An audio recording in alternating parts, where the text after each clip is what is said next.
ओम शांति। रिश्ते होते ही हैं प्यार, खुशी और सुख, मित्रता बांटने के लिए। लेकिन कई बार हम ये अनुभव करते हैं, ये रिश्ते एक दूसरे के दुख का कारण बनते हैं, मन को कटुता से भर देते हैं।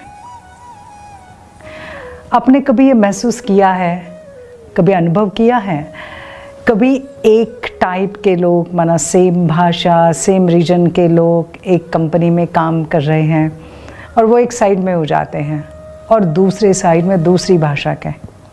अभी इन दोनों को, उन दोनों की मदर टंग नहीं आ रही है और उसमें से एक जो है वो अपनी भाषा में दूसरे को देखते देखते हंसते हंसते कुछ बोल देता है। और मालूम है, सामने वाला भी सोचता है, अरे ये हंसते हंसते मुझे देखकर कुछ बोल रहा है उसकी भाषा में, लेकिन मुझे कुछ समझ में नहीं आ रहा है, लेकिन वो कुछ तो अच्छा बोल रहा होगा। तो इज़ वेरी हैप्पी। क्यों? क्योंकि उसको सामने वाले की भाषा समझ में ही नहीं आ रही है कि वो कौन सी भाषा में बोल रहा है, तो उसे समझ में नहीं आ रहा है कि वो क्या बोल रहा है। So is happy. लेकिन मुझे जो भाषा आती है और उसी भाषा में अगर कोई मुझे टॉन्ट मारे, इंसल्ट करे, फिर क्या हो जाता है? तुरंत हर्ट हो जाता है। किसी ने इंसल्ट किया, गुस्सा किया, इतना हर्ट हो जाता है, दुखी हो जाते हैं। या फिर किसी ने मेरे साथ गलत व्यवहार किया तो मन में एक प्रकार की कटुता, नफरत, हेट्रेट ये भर जाता है और मन एकदम कड़वा कड़वा हो जाता है। अगर उनका नाम भी कभी निकालो ना तो कहते सॉरी, प्लीज़ आप उनका नाम मत निकालिए, आई एम वेरी डिस्टर्ब्ड। इतनी सारी घृणा, इतनी सारी नफरत हमने अपने मन में बसा के रखी है। अच्छा, इसका रिजल्ट क्या होगा? इसका रिजल्ट हर लेवल पर नुकसान सिर्फ मेरा ही है, हर लेवल पर। अगर मन देखो तो मन हमेशा क्या महसूस करेगा? रेस्टलेस, अशांत।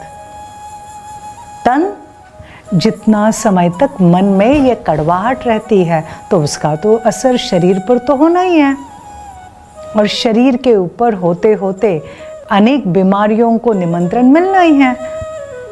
अच्छा, वो कड़वाहट मेरे मुख से कहाँ न कहाँ निकलेगी, किसी न किसी के साथ वो निकलती जाएगी, तो मेरे रिश्ते जो अच्छे हैं वो भी तो खराब होने हैं। तो हु इज एट लॉस?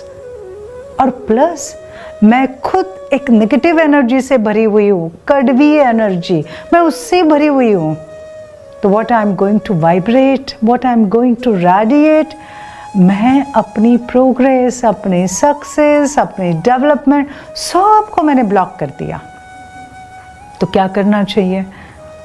मुझे अपने आप को फ्री करना है इस टाइप की नेगेटिव एनर्जी से, कड़वाहट से, और मुझे फ्री होना है। सबसे पहली बात, गलती किसी की भी हो, मुझे फ्री होना है, मुझे मेरे मन को क्लीन करना है, साफ करना है। तो कैसे करेंगे? हमने कई बार वो लेबल लगा दिए ना, ये तो है ही ऐसे, कभी नहीं बदलेंगे।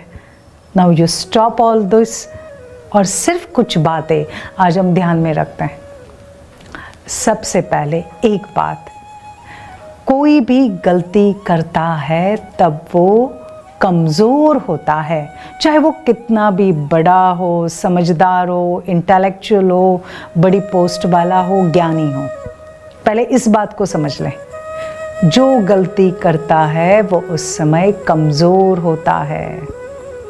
तो जिसने गलती की, मेरा इंसल्ट किया, मेरे लिए भला बुरा कहा, वो कौन है उस समय? कमज़ोर है, परवश है। आपको मालूम है, छोटे बच्चे कुछ बोलते हैं या कोई थोड़ा दिमाग से हल्का है, कमज़ोर है, कोई कुछ ऐसा बोलता है तो हम इसको क्या करते हैं? इग्नोर करते हैं ना। हम ध्यान देते हैं क्या? बिल्कुल नहीं, वी जस्ट इग्नोर। क्यों? वो कमज़ोर है ना दिमाग से, समझ नहीं है ना। सेम ईयर, यहाँ भी मैंने क्या समझना है, बस ये कमज़ोर है, परवश है। ओके, सेकंड, अभी वो परवश है तो मैंने उनके बारे में क्या सोचना है, उनके बारे में ये सोचना, ये भी अवश्य बदल जाएंगे, अवश्य बदल जाएंगे। This is very important, very important. क्योंकि कई बार हम क्या टाइटल देते हैं, ये कभी नहीं सुधरेंगे, मुझे मालूम है इनकी आदत, मुझे मालूम है इनका स्वभाव। नहीं, आज से ये सोचना है ये अवश्य बदलेंगे, अवश्य सुधरेंगे, और ये हमारी शुभ भावना है। शुभ भावना में बहुत बड़ी ताकत होती है। और तीसरा थॉट जो खुद को देना है, मैं आज से किसी भी हालत में किसी से भी घृणा, नफरत नहीं करूँगी, नहीं करूँगी। अंडरलाइन, क्यों नहीं करूँगी? मेरी हेल्थ के लिए, मेरी मन की शांति के लिए। मुझे मेरा मन एकदम शांत चाहिए, इसलिए। Is it okay? Yes. And fourth, हम उनके लिए क्या सोचे? परमात्मा इनको बहुत अच्छी सद्बुद्धि दे, इतनी अच्छी सद्बुद्धि दे, इनका कल्याण हो जाए, इनसे श्रेष्ठ कर्म हो जाए।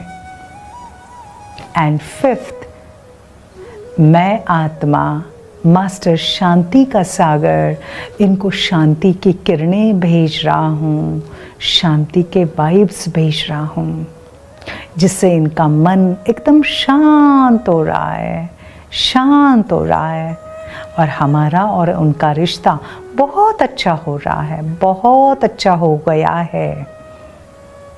बस इसी बातों को थोड़ा सा हम फॉलो करते हैं, लेट अस एक्सपेरिमेंट, और फिर देखो रिश्तों की कड़वाहट दूर होकर वापस दो रिश्ते अच्छे सच्चे मित्र बन जाएंगे। All the best.